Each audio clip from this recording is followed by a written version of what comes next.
Hello everyone, welcome back to my Let's Play of Zelda Outlands. Last time our heroine Chloe just got the 8th Tetrarch Fairy, and now it's time for her to head to the red path that leads to the Thunderbird's lair. Thunderbird is basically the final boss in this game. It takes the place of Ganon.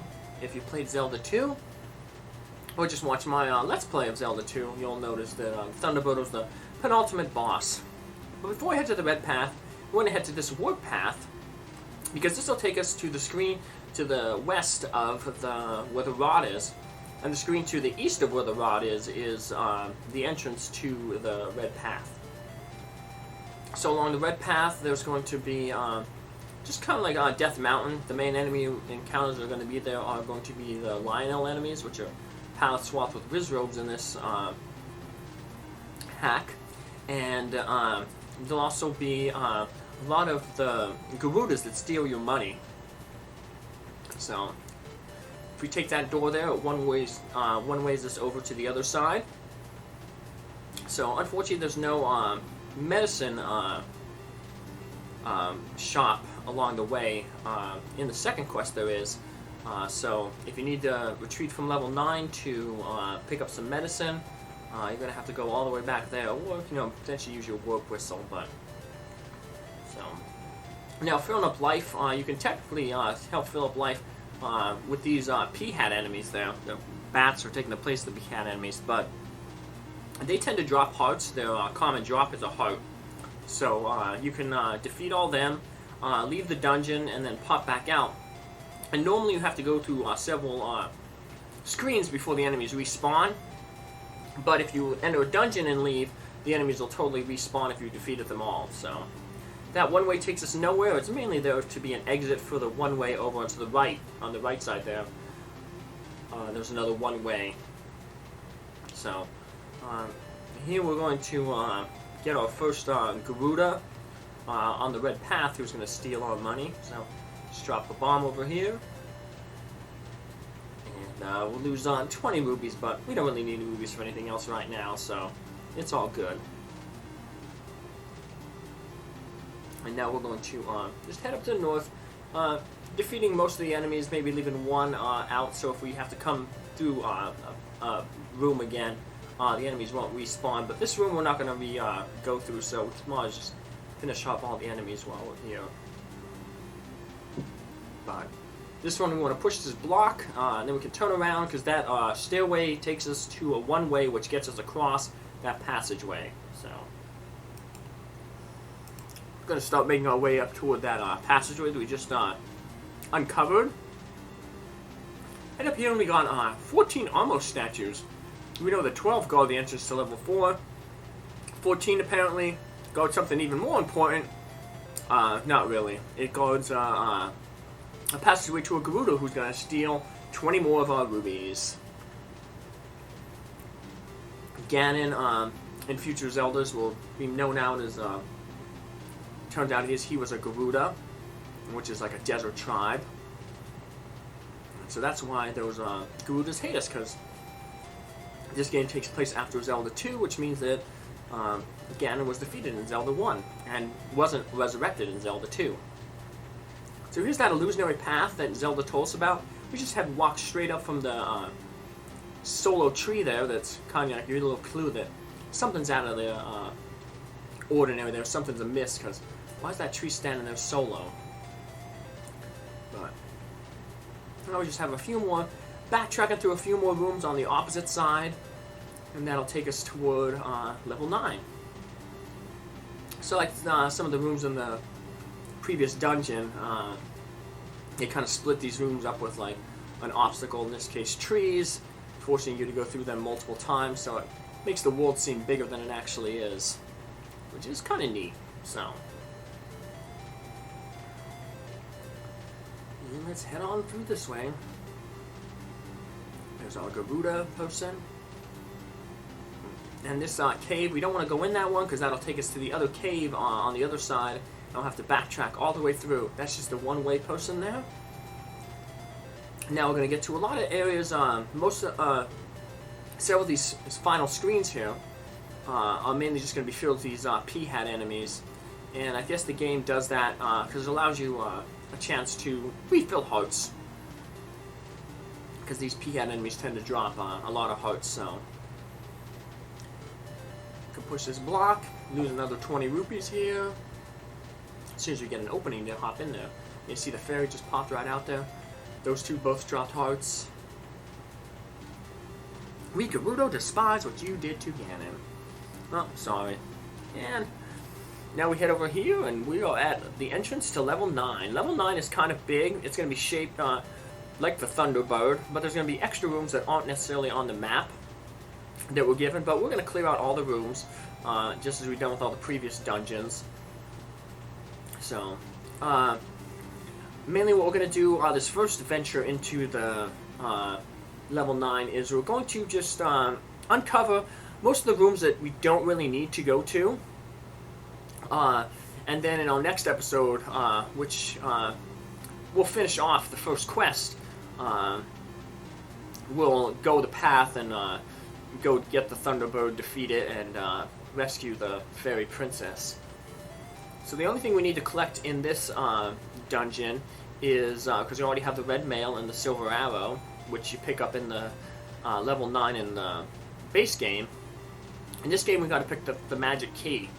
So we're going to be, while we're doing some of these rooms that we don't necessarily have to go into, we'll also take a few pit stops into rooms that we do need to go into to pick up a few keys. And that's kind of the gimmick in both level 9s in both quests. You won't have, you'll be trying to get a bunch of keys to open some doors that will allow you to get the magic key that'll allow you to open up the final doors you need to get to, Ganon and defeat the game. However, in the second quest, you actually got to get extra keys from previous dungeons. So you got to come into level 9 with a bunch of keys. Not so in this one. We'll get all the keys that we need while we're just exploring. Now, what's interesting is we can actually go through a few rooms on level 9 without all the Tetrarch fairies, but that's going to be common in both quests. But the rooms that the game does allow you to go into aren't necessary, and they're not going to do any progress. So it's not like you can go into this game, this dungeon early, and get an item, a more powerful item. They do roadblock you,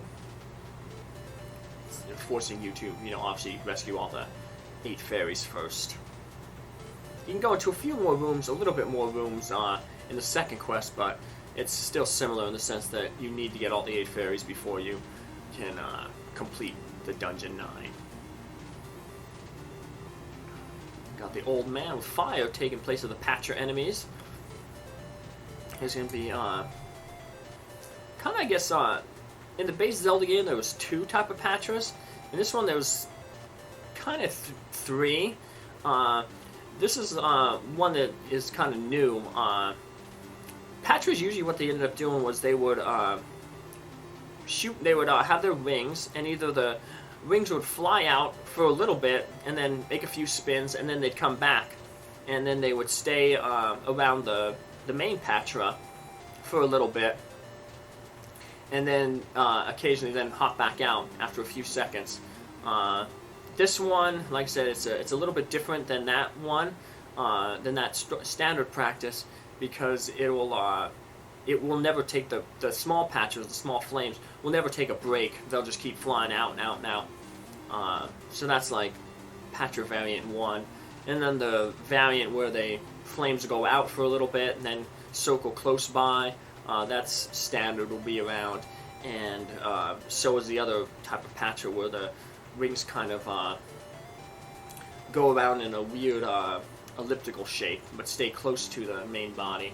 There's those land molars. Those are pretty good for the wand is good against them because they tend to sit in fire and take consecutive damage while they're in the flame. So there's a capture card, not like in this room, like that one trap room in the last dungeon. I guess it's because there's so many sprites going on that even the capture card is not reacting nice to it, but you're not missing much in it. It's just a bunch of these, blue Wizrobe Lionel enemies flying around. You finish them off, push the block to leave the room, but we're going to head this way first.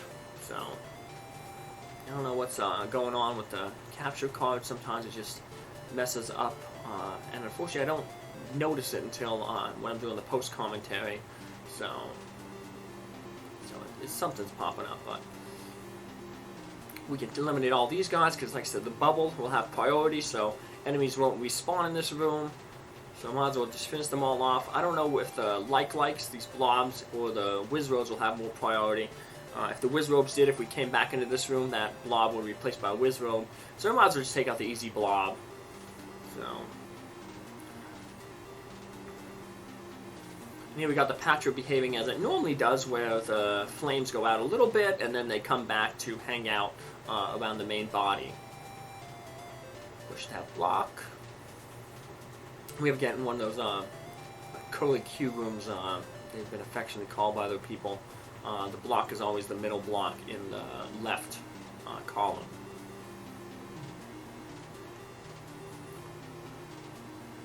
As long as you don't stop at all going through that room, we've got a clock, metal. That'll be good for cleaning out these enemies. Too bad that one isn't, one Lionel down there isn't where we can hit it, so. Oh well, there's only going to be one of them to take care of when we go back to this room again, so. We've got slower moving land molars, which is kind of weird. They're fairies, so you'd be like, oh, fairies, but they're not real fairies. The regular fairies don't move in the linear, straight, paths. They kind of float around. They'll take diagonals. They're not limited to the square-based system that Link and most of the other enemies are. So that's you can tell. You don't want to see those guys and be like, oh, cool fairies, and then run into them and take damage. So yeah, if the fairies just moving straight in a straight line, then you know that it's a land molar mind swap. So if we defeat all these enemies, we can push this block that I'm kind of stabbing my sword through currently, and that'll let us get a free magic shield. So if your magic shield got eaten by some likes, we get a free one right here. Now it's nice that those bubbles, 2 of them spawned above the wall line, so they won't be much of a problem. But they all be a problem in letting me escape this room, so. But now we've taken out most of the obscure rooms that we don't really need to go through, which means that in our next video, we can mainly just focus on doing the rooms that we have to do. So we're going to head down south here and going to end up back at the entrance room where, not the entrance room, but the room where Zelda would be to tell us that we couldn't go any further unless we got the remaining fairies. So that's where we're going to end our episode right here. Take care, have a good one. Bye.